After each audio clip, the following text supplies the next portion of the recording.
YCP అధినేత జగన్ ఇటీవల ఎంతో ప్రతిష్టాత్మకంగా ప్రారంభించిన డిజిటల్ బుక్ యాప్ ఇప్పుడు ఆ పార్టీకి ఇబ్బందికరంగా మారింది. వైసీపీ కార్యకర్తలకు అన్యాయం జరిగితే ఫిర్యాదు చేసేందుకు తీసుకొచ్చిన ఈ వేదికపై ఏకంగా ఆ పార్టీ మాజీ మంత్రి విడుదల రజనీపైనే తొలి ఫిర్యాదు నమోదు కావడం తీవ్ర కలకలం రేపుతోంది.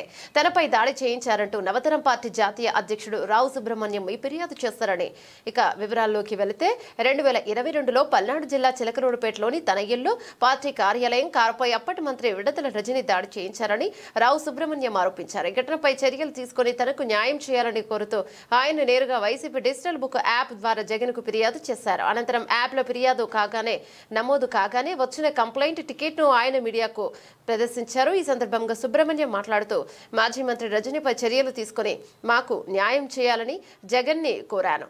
ఇక ఈ ఫిర్యాదుపై సరైన విచారణ జరిపిస్తే జగన్ చెప్పినట్లుగా ఈ యాప్ ద్వారా కార్యకర్తలకు న్యాయం జరుగుతుందనే నమ్మకం కలుగుతోందని పేర్కొన్నారు.